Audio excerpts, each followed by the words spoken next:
Welcome to special live. నేను రమా మండవ. ఈరోజు లైవ్లో భాగంగా మనం తీసుకోబోతున్న టాపిక్ ఏంటంటే తిరుమల శ్రీవారు ఎవరైతే ఉన్నారో తిరుమల వెంకటేశ్వర స్వామి కలియుగ ప్రత్యక్ష దైవం. ఆయన సెంటిమెంట్ ఈరోజు జగన్మోహన్ రెడ్డి ఫ్యామిలీకి ఒక పెద్ద మరకగా మారబోతోందా అంటే అవుననే చెప్పుకోవాలి. మారబోతోందో కాదు, ఆల్రెడీ మారింది కూడా. ఆ ఫ్యామిలీ విషయంలో చాలాసార్లు ఆ ఇష్యూ ప్రూవ్ అవుతూ వచ్చింది. అలాంటి తిరుమల వెంకన్నని టచ్ చేస్తే ఏదైతే ముందు వెనకలు ఆలోచించకుండా తాము తిరుమల వెంకన్ననే మార్కెట్ చేసే ప్రయత్నం చేస్తే ఆయన ఏ స్థాయిలో పగ తీర్చుకుంటారు, ప్రకృతే తిరిగి తమ మీద ఎలా పగబడుతుంది అనడానికి ఆ ఫ్యామిలీ ఒక ప్రత్యక్ష ఉదాహరణ అని అనుకోవాలి. గతంలో కొన్ని ఎగ్జాంపుల్స్ ఉన్నాయి, వైఎస్ హయాంలో కొన్ని ఎగ్జాంపుల్స్ ఉన్నాయి, ఇప్పుడు జగన్మోహన్ రెడ్డి హయాంలో ఈరోజు లేటెస్ట్గా తెర మీదకి వచ్చిన లడ్డూ వివాదం ఏదైతే ఉందో అది నిజంగా జగన్మోహన్ రెడ్డి పొలిటికల్ కెరీర్ని కూడా భూస్థాపితం చేసే విధంగా అది రూట్ మ్యాప్ తీసుకోబోతోంది. అది అతిశయోక్తి కాదు మనం చెప్తున్నామంటే, ఎందుకంటే ఈరోజు జగన్మోహన్ రెడ్డికి నిజంగానే కష్టకాలం ఉంది. మూలిగే నక్క మీద తాటికాయ పడిన విధంగా ఈరోజు జగన్మోహన్ రెడ్డికి ఆయన మెడకు లడ్డూ వివాదం చుట్టుకున్న తీరు కేవలం ఏపీలోనే కాదు, ఏపీ నుంచి యూపీ దాకా, యూపీ నుంచి జాతీయ అంతర్జాతీయ స్థాయిలో జగన్మోహన్ రెడ్డి ఈరోజు దిష్టి బొమ్మలు తగలబడుతూ ఉన్నాయి. ఆయన ఎన్ని రాజకాలు చేసినా కూడా కామ్గా ఉంటూ వచ్చిన ప్రజలు, కామ్గా ఉంటూ వచ్చిన కొన్ని హిందూ సంఘాలు ఈరోజు జగన్మోహన్ రెడ్డి పేరు ఎత్తితేనే కూడా మండిపడుతూ ఉన్నాయి. ఆ స్థాయికి నేనున్నాను, నేను విన్నాను అంటూ 151 సీట్లతోనే 2019 ఎన్నికల్లో సీఎం అయిన జగన్మోహన్ రెడ్డి ఈరోజు ఒకే ఒక ఇష్యూతో, అది కూడా తిరుమల శ్రీవారితో పెట్టుకున్న ఒకే ఒక కారణంతోనే ఆయన ఈరోజు అధపాతాళానికి పడిపోయిన పరిస్థితి అయితే ఉంది. అసలు ఇప్పుడున్న పరిస్థితుల్లో నిజంగానే ఆయన పార్టీని ఎలా రన్ చేయబోతున్నారు, కేసుల విషయంలో ఆయన భవిష్యత్తు ఏంటి, ఉన్న ఎమ్మెల్యేలని ఎమ్మెల్సీని ఎలా కాపాడుకోవాలి, ఇతర పార్టీలోకి వెళ్లకుండా రాజ్యసభ సభ్యులను ఎలా కాపాడుకోవాలన్న ఆందోళనలో జగన్మోహన్ రెడ్డి ఉన్నారు. ఒకవైపు షర్మిల తనకు థ్రెట్గా మారబోతోంది, పొలిటికల్ థ్రెట్గా. ఇలాంటి సిచ్యువేషన్లో కూటమి ప్రభుత్వంలో ఉక్కిరిబిక్కిరి అవుతూ ఉన్నారు జగన్మోహన్ రెడ్డి. ఇలాంటి సిచ్యువేషన్లో నిజంగానే జగన్మోహన్ రెడ్డికి తిరుమల శ్రీవారి రూపంలో ఇది ఒక అతి పెద్ద ఆటంకంగా, ఒక పెద్ద ఎదురు దెబ్బ తగలడం అనేది మాత్రం అసలు ఇప్పట్లో జగన్మోహన్ రెడ్డి కోలుకుంటాడా, అసలు ఆయన భవిష్యత్తు ఎలా ఉండబోతోంది అనేది మాత్రం, ఆయన భవిష్యత్తు కూడా ప్రమాదంలో పడిందనే మాట కూడా వినిపిస్తుంది, ఎస్పెషల్లీ ఈ సిచ్యువేషన్ కారణంగా. ఎందుకంటే చాలా ఎగ్జాంపుల్స్ చూస్తాం మనం. హిందువులు అంటేనే తిరుమల శ్రీవారి ఒక సెంటిమెంట్ ఉంటుంది. కాలినడకన భక్తులు అంత దూరం మెట్లెక్కి వెళ్ళి తిరుమల శ్రీవారిని అంత ఆనందంగా దర్శించుకుని ఆనంద బాష్పాలతో తిరిగి వస్తారంటేనే మనం అర్థం చేసుకోవచ్చు. అందుకే కలియుగ ప్రత్యక్ష దైవం అని మనం అంటాం. ఎక్కడ మనం దేశవ్యాప్తంగానో ప్రపంచవ్యాప్తంగానో ఎన్నో హిందూ దేవాలయాలు ఉన్నాయి, కానీ హిందూ దేవాలయాల్లో ఎస్పెషల్గా తిరుమల అగ్రస్థానంలో ఉంటుంది. ఎందుకంటే నిత్య పూజలు, నిత్య కైంకర్యాలతో నిజంగానే వెంకటేశ్వర స్వామి ఎప్పుడు కూడా అలంకార భూషితుడే అల్లాడుతూ ఉంటాడు. అదేవిధంగా మనం చూసినట్లయితే ఆఖరికి జుట్టు అనేది చాలామందికి ఒక నమ్మకం, జుట్టు అనేది చాలా అందంగా ఉంటుంది, మన ఏదైతే ఒక పార్ట్ అండ్ బాడీలో పార్ట్ అయినప్పటికీ జుట్టు అనేది. కానీ అలాంటి తలనీలాలని ఎంతో గౌరవంగా భావిస్తుంటాం, అలాంటి తలనీలాలని దేవుడికి మొక్కిస్తాం మన అహంకారాన్ని బద్దలు చేసే విధంగా. అలా ఒకటి కాదు, రెండు కాదు, తిరుమల శ్రీవారి లీలలు చెప్పుకోవాలంటే ఎన్నో ఉంటాయి. అందుకే హిందువులందరికీ, ఎస్పెషల్లీ తెలుగు ప్రజలకు అంతటి వెంకటేశ్వర స్వామి ఆరాధ్య దైవం అయ్యాడు. అందుకే మనం చూస్తే రాష్ట్ర విభజన క్రమంలో కూడా తిరుమలని వాటికన్ సిటీ తరహాలో ఒక ప్రత్యేక ఏదైతే రాజధానిగా ఏర్పాటు చేయాలనే ఒక డిమాండ్ చాలా సీరియస్గా కూడా అప్పట్లో వినిపించింది. ఇక అటు బెస్ట్ సిటీగా తిరుమలకు కూడా పేరుంది, ఎందుకంటే neat and clean Swachh Bharat awards కూడా వచ్చిన పరిస్థితి ఉంది. అంత పవిత్రంగా భావిస్తూ ఉంటారు వెంకటేశ్వర స్వామిని హిందువులంతా కూడా. అలాంటి వెంకటేశ్వర స్వామిని టచ్ చేసే ప్రయత్నం చేసింది వైఎస్ ఫ్యామిలీ చాలాసార్లు. దానికి రెప్లికాలు కూడా, దానికి రిజల్ట్ కూడా కనిపిస్తూ వచ్చింది. అయినా జగన్మోహన్ రెడ్డి తీరులో మార్పు రాలేదు. అయితే ఎస్పెషల్లీ గతానికంటే గతంలో పోలిస్తే కొన్ని విషయాలు జరుగుతున్నాయి, ఇప్పుడు కొన్ని విషయాలు జరుగుతున్నాయి. గతంలో మనం చూస్తే జగన్మోహన్ రెడ్డికే కాదు, ఆయన తండ్రి వైఎస్కి కూడా తిరుమల సెంటిమెంటు ఆయనకు ఒక బ్యాడ్గా మారింది, ఆయనకు ఒక నెగిటివ్ ఇంపాక్ట్ అయితే కలుగజేసింది. అది అందరికీ తెలిసిందే. ఇప్పటికీ దాని మీద చర్చ ఉంది కూడా. మనం ఒక్కసారి దాన్ని రీకాల్ చేసుకునే ప్రయత్నం చేద్దాం. గతంలో మనం చూసినట్లయితే వైఎస్ మొదటిసారి సీఎం అయిన తర్వాత అనేక సార్లు టీటీడీ గురించి చర్చ జరుగుతూ వచ్చింది. బోర్డులో కొన్ని వివాదాలు, బోర్డు నియామకాల్లో కొన్ని వివాదాలు వచ్చాయి. భూమన్ లాంటి వాళ్ళని నియమించడం మీద అప్పట్లో కొన్ని హిందూ సంఘాలు కూడా అభ్యంతరం పెట్టిన పరిస్థితి అయితే ఉంది. బట్ తాను అనుకున్నదే చేస్తూ వచ్చారు వైఎస్. అయితే రెండోసారి వైఎస్ రాజశేఖర రెడ్డి 2009 ఎన్నికల్లో సీఎం అయ్యారు. సీఎం అయిన తర్వాత రెండోసారి తిరుమల కొండల విషయంలో అదే స్థాయిలో ఒక వివాదం అయితే చోటు చేసుకుంది అసెంబ్లీ వేదికగా. ఆ రోజున తిరుమల కొండలు మొత్తం 7 ఉంటాయి. శేషాద్రి దగ్గర నుంచి అంజనాద్రి దాకా. సో ఆ 7 కొండలు తిరుమలలో లేవు, 7 కొండలు ఎక్కడ ఉన్నాయి, 2 కొండలే ఉన్నాయి అన్నట్టుగా వైఎస్ అసెంబ్లీ వేదికగా మాట్లాడారు. దాన్ని టూరిస్ట్ ప్లేస్గానో ఇంకో హబ్గానో తయారు చేస్తానంటూ కూడా ఒక జీవోలను తీసుకొచ్చే ప్రయత్నం అయితే జరిగింది ఆ రోజున. దీన్ని చంద్రబాబు నాయుడు డినై చేసే ప్రయత్నం జరిగింది. ఆ రోజు అపోజిషన్ లీడర్గా ఉన్నారు, అపోజిషన్ ఫ్లోర్ లీడర్గా ఉన్నారు చంద్రబాబు నాయుడు. దీన్ని అపోజ్ చేసే ప్రయత్నం చేశారు ఆయన.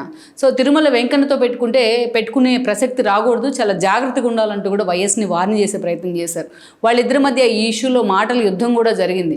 చాలాసార్లు అసెంబ్లీ వేదికగా ఈ మాటల యుద్ధం చాలా దూరం కూడా వెళ్ళింది, ఒకరిపై ఒకరు విమర్శలు చేసుకునే దాకా కూడా వెళ్ళింది.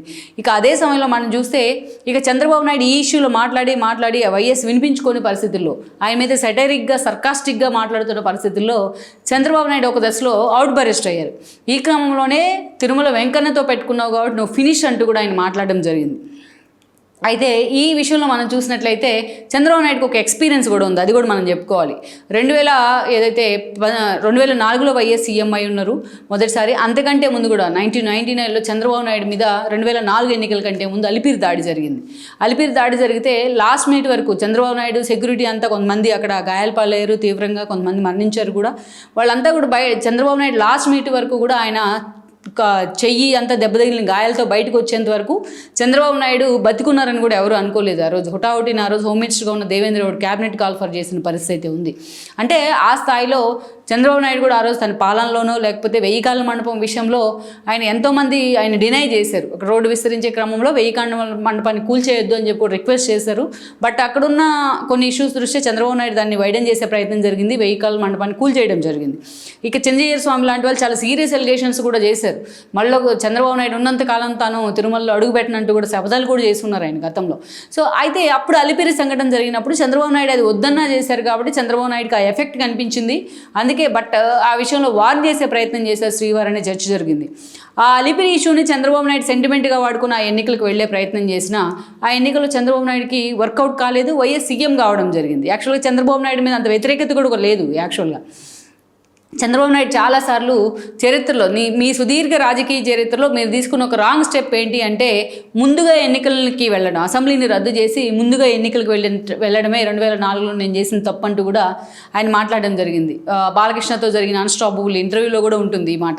సో అలా చంద్రబాబు నాయుడు ఆయన పరిపాలన ఎలా ఉన్నా టీటీడీ విషయంలో ఆయన తీసుకున్న నిర్ణయాలు సంచలన నిర్ణయాలు చాలానే ఉన్నాయి. అయితే అంత ఎఫెక్టివ్గా ఆయన పరిపాలన చేసినప్పటికీ టీటీడీ విషయంలో అంత ఫర్మ్గా నిర్ణయాలు తీసుకున్నప్పటికీ బట్ ఆ విషయంలో చంద్రబాబు నాయుడు నిజంగానే అలిపిరి ఇష్యూ జరిగినప్పుడు ఆయన మీద ఆల్మోస్ట్ చావు అంచుల దాకా వెళ్ళి ఆయన బయటకు వచ్చినప్పుడు కూడా చాలామంది మాట్లాడారు 1000 కాళ్ళ మండపం గురించి అప్పట్లో. అయితే ఈ టోటల్ ఎపిసోడ్ తర్వాత పూర్తి స్థాయిలో చంద్రబాబు నాయుడు శ్రీవారికి భక్తుడిగా మారిపోయారు. అంతకుముందు కూడా భక్తిపరుడు అయినప్పటికీ అప్పటి నుంచి కూడా తిరుమలను ఒక సెంటిమెంట్గా తీసుకున్నారు ఆయన. అందుకే ఎక్కడ ఏం మాట్లాడినా తిరుమల శ్రీవారు వచ్చినప్పుడు, తిరుమల సెంటిమెంట్ వచ్చినప్పుడు ఆ ఫ్యామిలీ ఆ సెంటిమెంట్ని అలాగే కొనసాగిస్తూ వస్తుంది. దెన్ అందుకే ఆ ఎక్స్పీరియన్స్ చంద్రబాబు నాయుడు కొండుండొచ్చు, స్వయంగా అనుభవించారు కాబట్టి. అందుకే చంద్రబాబు నాయుడు 2009లో వైఎస్ తిరుమల కొండల గురించి మాట్లాడని ఒక నిర్ణయం తీసుకోవాలనుకున్నప్పుడు దాన్ని డినై చేస్తున్నారు. ఇక ఎంత దాన్ని డినై చేసినా, ఎంత తన పార్టీ ఎమ్మెల్యేల అసెంబ్లీలో గొడవ పెట్టుకున్నా వైఎస్ వినని పక్షంలో చంద్రబాబు నాయుడు ఆ రోజు చాలా ఆవేశంగా మాట్లాడారు. నువ్వు ఫినిష్ అంటూ కూడా తిరుమల శ్రీవారితో పెట్టుకుంటే నువ్వు ఫినిష్ అంటూ కూడా ఆ రోజు చంద్రబాబు నాయుడు ఆయనకు వార్న్ చేస్తూ కూడా మాట్లాడారు. అది జరిగిన మరుసటి రోజు అసెంబ్లీ కూడా వాయిదా పడింది. ఏదైతే చిత్తూరులో రచ్చబండ కార్యక్రమాన్ని వైఎస్ ప్లాన్ చేసుకున్నారు. రచ్చబండ కార్యక్రమానికి ఆయన స్పెషల్ చాపర్లో కూడా వెళ్ళడం మనకు తెలుసు. సో ఆ స్పెషల్ చాపర్ కర్నూలులోని పావురాల గుట్ట దగ్గర ఆ స్పెషల్ చాపర్ అటు చెట్లు మూలకంగా అప్పుడు ఉన్న వాతావరణ పరిస్థితుల్లో చాపర్ కూలిపోయింది. వైఎస్ ఆ హెలికాప్టర్ ప్రమాదంలో ఆయనతో పాటు వెస్సీ లాంటి అధికారులు కూడా మరణించడం జరిగింది. అయితే అప్పటి నుంచి కూడా చాలామంది వైఎస్ మరణం తర్వాత ఎప్పుడైతే ఆ రోజు జగన్మోహన్ రెడ్డి బయటకు వచ్చి మరీ మాట్లాడారు చాలాసార్లు తన తండ్రి మరణం వెనుక కుట్ర ఉంది అనేది. అప్పట్లో చంద్రబాబు నాయుడు నిజంగానే రిలయన్స్ వాళ్ళతో కలిసి కుట్ర చేయించారంటూ కూడా మాట్లాడారు. జగన్మోహన్ రెడ్డి చెందిన అన్నయ్యలు కొంతమంది ఈరోజు వంశీ చంద్రరెడ్డి లాంటి వాళ్ళు ఎంపీగా పోటీ చేసిపోయిన మహబూబ్నగర్ నుంచి ఓడిపోయిన వంశీ లాంటి వాళ్ళు కూడా ఆ రోజు ఈ కేసులో ఉన్నారు. ఎన్ఎస్యుఐ ప్రెసిడెంట్గా ఉన్నారు ఆయన. జగన్మోహన్ రెడ్డి మాటలు నమ్మి వాళ్ళు రిలయన్స్ షాపుల మీద, రీటైల్స్ మీద దాడులు కూడా చేసి చాలా ఇప్పటికీ కూడా కేసులను ఎదుర్కొంటూ ఉన్నారు కొంతమంది మీడియా ప్రతినిధులు కూడా. అయితే ఆ సిచ్యువేషన్ తర్వాత ఆ ఎపిసోడ్ తర్వాత చాలాసార్లు వైఎస్ చావుని నిజంగానే అది న్యాచురల్గా జరిగిన డెత్ కాదు, వైఎస్ మరణం మాత్రం అది ప్లాన్ ప్రకారమే చేయించారు చంద్రబాబు అంటూ అటు విజయమ్మ దగ్గర నుంచి జగన్మోహన్ రెడ్డి దాకా దాన్ని ఒక సెంటిమెంట్ అస్త్రంగా వాడుకుంటూ వచ్చారు. అప్ టు 2014 దాకా, 2012 ఉప ఎన్నికల్లో కూడా ఇదే అస్త్రాన్ని వాడుతూ వచ్చారు విజయమ్మ, అటు షర్మిల లాంటి వాళ్ళు కూడా. ఆ రోజు ఉప ఎన్నికల్లో అందుకే వైఎస్ఆర్సీపీ క్లీన్ స్వీప్ చేసింది. ఆయన జైలు సెంటిమెంటు, వైఎస్ మరణ సెంటిమెంట్ రెండు కూడా అస్త్రాలుగా మార్చుకుంది ఆ రోజు వైఎస్ఆర్సీపీ. దాని అంతేకాదు, ఇక అప్పటి నుంచి అయితే వైఎస్ మరణం వెనుక ఒక చర్చ ఏంటంటే, సరే అది న్యాచురల్ డెత్ ఎలా జరిగింది అనేది అందరికీ తెలిసిందే. ఆల్రెడీ దాని వెనుక ఎలా జరిగింది అనేది కూడా అప్పటి కాంగ్రెస్ ప్రభుత్వం కూడా దాని మీద బయటపెట్టిన పరిస్థితి అయితే ఉంది, ఎలా జరిగింది, ఎలా వెదర్ ఎఫెక్ట్తో అనేది. అయితే అక్కడ ఒక చర్చ ఏంటంటే, పావురాల గుట్ట అనేది కర్నూలు జిల్లా చిత్తూరుకి మధ్య బార్డర్లో ఉంటుంది. ఆ పావురాల గుట్ట అనేది శ్రీవారి పాదాలు, అంటే కలియుగ ప్రత్యక్ష దైవం వెంకటేశ్వర్లు భూమి మీద కాలు పెట్టాలి, అవతరించాలనుకున్నప్పుడు పావురాల గుట్ట మీద తన మొదటి అడుగు పెట్టారని చాలామంది చెప్తారు. సో అలాంటి పావురాల గుట్ట దగ్గరే వైఎస్ హెలికాప్టర్ ప్రమాదం జరగడం కానీ, అక్కడ ఆయన చనిపోవడం కానీ, ఇది కేవలం తిరుమల విషయంలో వైఎస్ తీసుకున్న నిర్ణయం కారణంగానే అన్న చర్చ జరిగింది. సో అలాంటి చర్చ అయితే జరుగుతూ వచ్చింది. అది వాస్తవమా, నిజంగా హిందూ ధర్మాన్ని ఫాలో అయ్యే వాళ్ళు దాన్ని నిజమే అనుకోవచ్చు, లేకపోతే దాన్ని ఫాలో కావని వాళ్ళు దాన్ని కొట్టిపడేయచ్చు. బట్ కారణాలు ఏమైనా కానీ అంతర్గతంగా కూడా చాలాసార్లు అటు పొలిటికల్ సర్కిల్స్లో కావచ్చు, ఇటు బయట కావచ్చు, వైఎస్ అనవసరంగా వెంకటేశ్వర స్వామితో పెట్టుకొని తప్పు చేశారన్న చర్చ కూడా జరిగింది. చంద్రబాబు నాయుడు చాలాసార్లు మాట్లాడే క్రమంలో ఈ అంశాన్ని పదే పదే హైలైట్ చేస్తూ వచ్చారు. మీడియాలో కూడా అనేక మంది నేతలు, వైఎస్ని వ్యతిరేకించే వాళ్ళు, జగన్మోహన్ రెడ్డిని అంటే పడని వాళ్ళు కూడా చాలామంది ఈ ఇష్యూను మాట్లాడుతూ వచ్చారు. వైఎస్ రాజశేఖర రెడ్డి తిరుమల వెంకన్నతో పెట్టుకున్నాడు, అందుకే ఆయనకి అలా జరిగింది అనేది. బట్ అది దాంట్లో 100% వాస్తవం ఉందా లేకపోతే ఏంటి అనేది ఎవరి మనోభావాలకు వాళ్ళకైతే మనం వదిలేద్దాం. అయితే అక్కడి నుంచి మనం చూసినట్లయితే 5 ఏళ్ల జగన్మోహన్ రెడ్డి పాలనలో 5 ఏళ్ల పాటు జగన్మోహన్ రెడ్డి 151 సీట్లతో ఆయన సీఎం అయి ఉన్నారు. సీఎం అయిన తర్వాత వైవి సుబ్బారెడ్డిని టీటీడీ బోర్డు చైర్మన్గా ఇంప్లాంట్ చేసే ప్రయత్నం చేశారు. పాపం ఆయన ఎంపీ టికెట్ ఇవ్వకుండా బలవంతంగా తీసుకెళ్లి టీటీడీ బోర్డు ఇచ్చున్నారు. అయితే ఆ రోజు ఆయన క్రిస్టియన్నే అంటూ కూడా చాలామంది హిందూ సంఘాలు వ్యతిరేకించేదాన్ని. అంతేకాదు వాళ్ళ వైఫ్ ఎవరైతే ఉన్నారో ఆవిడ స్వయాన విజయమ్మకి సొంత సోదరి.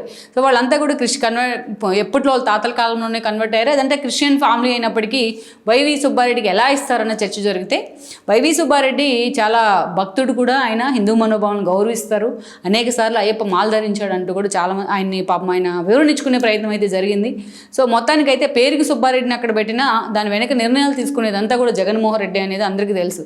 అనవసరంగా ఈరోజు తన బాబాయిని కూడా ఈ ఇష్యూలో ఫిక్స్ చేసే ప్రయత్నం జరుగుతోంది జగన్మోహన్ రెడ్డి వైపు నుంచి. సుబ్బారెడ్డి మా తప్పు లేదు మహాప్రభు, నేను స్వచ్ఛమైన హిందువుని అంటూ గగ్గోలు పెడుతున్నా ఈరోజు ఆయన మాటలను విశ్వసించే పరిస్థితి లేదు. ఏ సిబిఐ ఎంక్వైరీనో స్టార్ట్ అయితే ఈరోజు అందరికన్నా ఫస్ట్ అడ్డంగా బుక్ అయ్యేది వైవి సుబ్బారెడ్డి, భూమన్ కరుణాకర్ రెడ్డి అంటంలో కూడా ఆశ్చర్యం లేదు. ఏది పక్కనే ఉన్న కర్ణాటక రాష్ట్రంలో నెయ్యి సప్లై చేస్తున్న నందిని డైరీని పక్కన పెట్టి అది క్యాన్సిల్ చేసే ఆర్డర్ కూడా ఎక్కడో ఉన్న యూపీ నుంచి ఎక్కడో ఉన్న గుజరాత్ల దాకా వాళ్ళు ఒప్పందాలు కుదుర్చుకున్న పరిస్థితి అయితే ఉంది ఆ కల్తీ నెయ్యికి సంబంధించి. అది ఓపెన్గా ఈరోజు ఓపెన్ సీక్రెట్ అవి బయటకు వస్తూ ఉన్నాయి ఆధారాలు కూడా. అందుకే ఈరోజు సిబిఐ ఎంక్వైరీనో ప్రభుత్వమో లేకపోతే కేంద్ర ప్రభుత్వం సీరియస్ అయ్యి నిజంగా ఇండిపెండెంట్ బాడీతో విచారణకు ఆదరిస్తే ఫస్ట్ బుక్ అయ్యేది వైవి సుబ్బారెడ్డి అండ్ భూమన్ కరుణాకర్ రెడ్డిలో లేకపోతే ధర్మారెడ్డి లాంటి వాళ్ళు. ఇలాంటి భయంకరమైన అరాచకమైన నిర్ణయాలు తీసుకున్నందుకు జగన్మోహన్ రెడ్డి మాటలు విని. ఇక అయితే జగన్మోహన్ రెడ్డి పాలన సార్ అటు సుబ్బారెడ్డి ఉన్నా ఇటు భూమన్ ఉన్నా అనేక అరాచకాలు బయటకు వస్తూ వచ్చాయి. అన్యమత ప్రచారం చాలాసార్లు తెర మీదకి వచ్చింది, హిందూ సంఘాలు గొడవ పడుతూ వచ్చాయి. ఈవెన్ స్వరూపానంద్ లాంటి వాళ్ళు అక్కడ ఏర్పాట్ల గురించి కూడా జగన్మోహన్ రెడ్డి మీదే ప్రభుత్వం మీద సీరియస్ అయ్యారు ఆయన చాలాసార్లు. జగన్మోహన్ రెడ్డికి రాజగురువు కూడా ఆయన. ఇక అంతేకాదు శ్రీనివాసానంద సరస్వతి లాంటి వాళ్ళు కూడా చాలాసార్లు మాట్లాడారు అక్కడ తిరుమలలో జరిగే అరాచకాల గురించి. అంజనాద్రి గురించి గొడవైన సమయంలో కూడా వాళ్ళంతా కూడా జగన్మోహన్ రెడ్డి తీరుని ఖండించడం జరిగింది. ఇలా సుబ్బారెడ్డి కొన్నిసార్లు టీటీడీ బోర్డు మెంబర్స్ ఆయన మీటింగ్లో ఉన్నప్పుడు కొన్నిసార్లు ఆయన టికెట్ రేటు పంపకం విషయంలో కూడా మాట్లాడిన ఆడియోస్ వీడియోస్ కూడా బయటకు వచ్చి సంచలనం కూడా అయ్యాయి అప్పట్లో.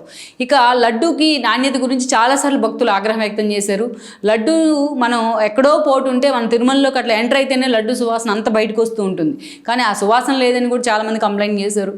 అదేవిధంగా తీసుకెళ్ళి ఇంట్లో పెట్టుకుంటే 2 రోజులకే లడ్డు పాడైపోతుంది అంటూ కూడా చాలామంది భక్తులు ఆధారాలతో సహా చూపించి మాట్లాడడం జరిగింది. ఇక అన్నప్రసాదం విషయానికి వస్తే వెంగమాంబ వితరణ కేంద్రంలో అన్నప్రసాదం విషయానికి వస్తే కూడా అదే స్థాయిలో కంప్లైంట్స్ వచ్చాయి. చాలామంది భక్తులు గొడవపడే సందర్భాలు కూడా ఉన్నాయి, మమ్మల్ని అవమానిస్తున్నారు అంటూ. కానీ ఎక్కడ టీటీడీ తన తీరు మార్చుకునే ప్రయత్నం చేయలేదు ఇన్ని ఆరోపణలు వచ్చినా. ఇది అటు తిరిగి ఇటు తిరిగి ఏకంగా వీఐపీ టికెట్లను కూడా అమ్ముకున్న పరిస్థితి, రోజా దగ్గర నుంచి పెద్దిరెడ్డి దాకా. ఈరోజు ఆ కేసులు బయటికి తేల్చాలంటేనే ఇంకా 5 ఏళ్ళు పట్టే సందర్భం ఉంది. అలాంటి సిచ్యువేషన్లో ఈరోజు ఈ విషయం లడ్డు తయారీలో ఈ కల్తీ నెయ్యితో కాంట్రాక్టులు కుదుర్చుకోవడం కానీ, తక్కువ రేటు పేరుతో రివర్స్ టెండరింగ్ పేరుతో, జగన్మోహన్ రెడ్డి దరిద్రమే అది. ఎప్పుడైతే రివర్స్ టెండరింగ్ పేరుతో ఆయన ఒక పదాన్ని తెర మీద తీసుకొచ్చారో, ఆయన వెనక ముందు ఆలోచించకుండా ఆయన చేసిన ప్రయత్నం చాలాసార్లు రాష్ట్రం పొరుగును కూడా తీసేసింది. పోలవరం దగ్గర నుంచి రివర్స్ టెండరింగ్ పేరుతో పవర్ పర్చేజెస్ అగ్రిమెంట్ దాకా జగన్మోహన్ రెడ్డి చేసిన వింతలు విశేషాలు 1 కాదు 2 కాదు. ఈరోజు మనకు టైం కూడా సరిపోదు అవన్నీ చెప్పుకోవాలంటే. ఆ స్థాయిలో రివర్స్ టెండరింగ్ పేరుతో కల్తీ నెయ్యితోని ఒప్పందాలు కుదుర్చుకోవడం. ఈరోజు ఏకంగా జంతువుల కొవ్వు అనేది హిందువులకి ఎంతో పవిత్రమైన లడ్డు. శ్రీవారిని ఎంత గౌరవిస్తారో తిరుపతి లడ్డూని కూడా అంతే గౌరవిస్తారు. అది అంత సెంటిమెంట్ లడ్డు అంటే, తిరుమల శ్రీవారి లడ్డు అంటే. ఆ లడ్డూని కూడా మనం చూసాం కూడా ఇటీవలే వైసీపీ నేతలు కొంతమంది పెళ్ళిళ్ళలో దాన్ని గిఫ్ట్లుగా ఇస్తున్నారు అనేసి. ఆ స్థాయిలో ఆ అన్నప్రసాదం అంటేనో లేకపోతే లడ్డు అంటేనో ఒక పలుచన చేశారు. ఆ శాంటిటీనే పలుచన చేసే విధంగా వైసీపీ సర్కార్ వ్యవహరించింది. ఒక్కొక్కటిగా ఈరోజు ఆ పాపాలు పుట్టబడిగి పగిలిపోయి ఆధారాలన్నీ కూడా బయటకు వస్తూ ఉన్నాయి. ఏకంగా తిరుమల శ్రీవారి సెట్ని జగన్మోహన్ రెడ్డి ఇంటి ముందు చెవిరెడ్డి వేయించి ఎంత రాజకాలు చేశారో మనకు తెలుసు. దాని మీద ఎంతమంది హిందూ సంఘాలు గొగ్గోలు పెట్టాయో కూడా మనకు తెలుసు. ఈరోజు ఆ ఒక్కొక్కటిగా ఇవన్నీ కూడా బయటలోకి వస్తూ ఉన్నాయి. సో మొత్తానికి జగన్మోహన్ రెడ్డి ఇప్పటిదాకా దేని నుంచి తప్పించుకున్నా, లడ్డు వివాదం నుంచి అయితే తప్పించుకోలేని పరిస్థితి ఉంది. అందుకే ఈరోజు చాలామంది మాట్లాడుతూ ఉన్నారు, నేతల పార్టీ నుంచి వెళ్ళిపోతే మళ్ళీ కొత్త నేతలను తీసుకొచ్చుకోవచ్చు, ఎన్నికల నాటికి వాళ్ళని తయారు చేసుకోవచ్చు, కింద మీద పడో జనంలో తిరుగు ఆ పార్టీని మళ్ళీ లైమ్ లైట్లో పెట్టచ్చు. డబ్బులు పోగొట్టుకుంటే మళ్ళీ అధికారంలోకి వస్తే ఏదో ఒక రూపంలో అరాచకాలు చేసైనా జగన్మోహన్ రెడ్డిలాగా సంపాదించుకోవచ్చు. ఇక అంతేకాదు, తాను జైలుకి వెళ్తే ఆ జైలు సెంటిమెంట్ని కూడా తనకు అనుకూలంగా వాడుకొని మళ్ళీ అధికారంలోకి వచ్చే అవకాశం అయితే ఉంటుంది. తల్లి చెల్లి తను వదిలేసి వెళ్ళిపోయినా ఈ రోజున అటు భార్య ఉంది కాబట్టి ఆమెనైనా రాజకీయాల్లో ప్రమోట్ చేసుకోవచ్చు. ఇలా జగన్మోహన్ రెడ్డికి ఏదో ఒక ఆప్షన్ ఉంటుంది. ఎందుకంటే ఏజ్ కూడా వచ్చినది, ఆయనే చెప్పారు కూడా. టీడీపీ కూటమి సర్కార్ అధికారంలోకి వచ్చిన రోజున మీడియా ముందుకు వచ్చి నాకు ఇంకా ఏజ్ ఉంది, జనంలో తిరుగుతాను అని. సో జగన్కి ఇంకా ఏజ్ ఉంది కాబట్టి సో ఇవన్నీ పెద్ద ఇష్యూస్ కావు. జనం మెమరీ కూడా చాలా తక్కువగా ఉంటుంది కూడా. జగన్మోహన్ రెడ్డి చేసిన అరాచకాలను చాలా త్వరగా మర్చిపోయే అవకాశం కూడా ఉంటుంది. కానీ ఇప్పుడున్న సిచ్యువేషన్లో వరుసపెట్టి ఎదురు దెబ్బలు, బాలినేని దగ్గర నుంచి కిలార్ రోసయ్య దాకా, గ్రంథి శ్రీనివాస్ దాకా ఒక్కొక్కరుగా సొంత బంధువులు, సొంత పార్టీ నేతలు, తను నమ్ముకున్న వాళ్ళందరూ బయటికి వెళ్ళిపోతూ ఉన్నారు. రాజ్యసభ సభ్యులంతా బీజేపీలోకి, టీడీపీలోకి, జనసేనలోకి వెళ్ళిపోతూ ఉన్నారు. ఈరోజు వాళ్ళని ఓడిపోయిన వాళ్ళ సంగతి అడ్డుపెడితే గెలిచిన వాళ్ళని ఎలా కాపాడుకోవాలో తెలియని పరిస్థితి. ఇక అసంతృప్తి నేతలు, జగన్మోహన్ రెడ్డి తమను పట్టించుకోలేదని ఫీల్ అవుతున్న నేతలంతా షర్మిల లాంటి వాళ్ళ వైపు చూస్తున్నారు. అంటే కాంగ్రెస్ మళ్ళీ రీవ్యాంప్ అయ్యే ప్రయత్నం జరుగుతోంది రాష్ట్రంలో. సో ఇలాంటి సిచ్యువేషన్లో ఈరోజు జగన్మోహన్ రెడ్డికి ఒకవైపు కేసులు తరుముకుంటూ వస్తున్నాయి, తాను జైలుకి వెళ్తే పార్టీ పరిస్థితి ఏందనేది ఇంకో పెద్ద క్వశ్చన్ మార్క్. ఇలాంటి సిచ్యువేషన్లో ఈ పరిణామాలన్నీ ఒక ఎత్తు అయితే, శిశుపాలుడు 100 తప్పుల తరహాలో ఇది ఒక 100వ తప్పు అనుకోవాలి లడ్డు వివాదం అనేది. సో ఇది నిజంగానే జగన్మోహన్ రెడ్డిని ఉక్కిరి బిక్కిరి చేస్తూ ఉంది. ఇక్కడే చర్చ, తిరుమల సెంటిమెంట్ అనేది జగన్మోహన్ రెడ్డికి మైనస్గా మారబోతోందా అనేది ఇక్కడే చర్చ. ఇక్కడే అందరూ వైఎస్ మరణాన్ని కూడా ఒక ఎగ్జాంపుల్గా కోట్ చేస్తూ ఉన్నారు ఈ రోజున. అంతేకాదు, ఈరోజు చూసినట్లయితే గతంలో కూడా పెద్దిరెడ్డి తిరుమల వీఐపీ టికెట్ల వివాదం, రోజా తిరుమల టికెట్ల వివాదం మీద కూడా ఇప్పటికీ విజిలెన్స్ని ఆదేశించాలని ప్రభుత్వం భావిస్తోంది. అది కూడా ఇటు తిరిగి జగన్మోహన్ రెడ్డికి చుట్టుకునే అవకాశం ఉంటుంది. అలాంటి సిచ్యువేషన్లో ఈ లడ్డు వివాదం అనేది జగన్మోహన్ రెడ్డి మీడియా ముందుకు వచ్చి గగ్గోలు పెట్టే ప్రయత్నం చేసినా ఆయన ఎవరు కూడా పట్టించుకోని పరిస్థితి అయితే ఉంది. సో కేంద్ర ప్రభుత్వం దీని మీద సీరియస్గా తీసుకుని సిబిఐ ఎంక్వైరీను ఆదేశించినట్లయితే జగన్మోహన్ రెడ్డి జీవితకాలం జైల్లోనే ఉండాల్సిన అవసరం ఉంటుంది. కేవలం ఈ లడ్డు వివాదంలోనే. అంటే శ్రీవారే తీసుకెళ్ళి ఆయన కటకటాల్లో కూర్చోబెట్టే అవకాశం కూడా ఉంటుంది. ఆ స్థాయిలో ఒక సెంటిమెంట్ మీద ఈరోజు చర్చ జరుగుతుంది. అందుకే అందరూ చెప్తూ ఉంటారు, తిరుమల శ్రీవారితో పెట్టుకుంటే ఇక అంతేనా అని. సో జగన్మోహన్ రెడ్డి ఎవరితో పెట్టుకోకూడదో వాళ్ళతోనే పెట్టుకునే ప్రయత్నం చేశారు. చాలా పీక్స్కి వెళ్ళి టీడీపీ దగ్గర నుంచి జనసేన దాకా అందరినీ కేసులు పెట్టి, కొన్ని వేల కేసులు పెట్టి, సుధాకర్ మాస్క్ అడిగినందుకు ఆయన్ని చంపేసి మెంటలోడిగా ముద్రేసి, అనంతబాబు లాంటి వాళ్ళు డోర్ డెలివరీ చేసే శవాల్ని ఆయనకి ఎమ్మెల్సీ ఇచ్చి, ఇలా ఒక అరాచకం కాదు, 2 అరాచకాలు కాదు, అన్నీ చేసినా కూడా ఒక్కొక్కటిగా జగన్మోహన్ రెడ్డి పాపాలను నిజంగానే ఏదైతే శ్రీవారు లెక్కేస్తారని అనుకోవాలి. ఈ రోజున పీక్స్కి ఏదంటే 11 సీట్లకే పరిమితం అవడం జగన్మోహన్ రెడ్డి. అంతకన్నా పీక్స్ ఏంటంటే ఈ రోజున తిరుమల శ్రీవారి లడ్డు వివాదం వచ్చి ఆయన మెడకు చుట్టుకోవడం. సో దీని నుంచి అయితే ఇన్నిటి నుంచి తప్పించుకున్న జగన్మోహన్ రెడ్డి ఈ ఇష్యూ నుంచి తప్పించుకునే పరిస్థితి అయితే లేదనే చర్చ జరుగుతోంది. అందుకే తిరుమల శ్రీవారి సెంటిమెంట్ కూడా ఈ రోజున ఆ ఫ్యామిలీకి కానీ, ఆ తండ్రి కొడుకులకు కానీ శ్రీవారి సెంటిమెంట్ అచ్చి రాలేదా అన్న చర్చ అయితే జరుగుతూ వస్తుంది. మరి ఈ విషయంలో జగన్మోహన్ రెడ్డి భవిష్యత్తు అయితే ఇప్పటికే పూర్తిగా అంధకారంలో పడ్డట్టే. ఆ స్థాయిలో బొంబాడవుతున్నారు ఆయన. మొత్తం దేశవ్యాప్తంగా కూడా హిందూ సంఘాలు అన్నీ కూడా రోడ్డు ఎక్కుతున్నాయి జగన్మోహన్ రెడ్డికి వ్యతిరేకంగా. మరి ఇలాంటి సిచ్యువేషన్లో జగన్మోహన్ రెడ్డి ఇష్యూ నుంచి అసలు ఎస్కేప్ అయ్యే పరిస్థితే లేదన్న సిచ్యువేషన్ అయితే రాబోతోంది. మొత్తానికి మరి జగన్మోహన్ రెడ్డి దీని మీద ఇంకా పూర్తి స్థాయిలో ఎలాంటి వర్కౌట్ చేయబోతున్నారు, మరి ఏం చేయబోతున్నారు ఈ విషయంలో అనేది మనం చూడాల్సి ఉంది.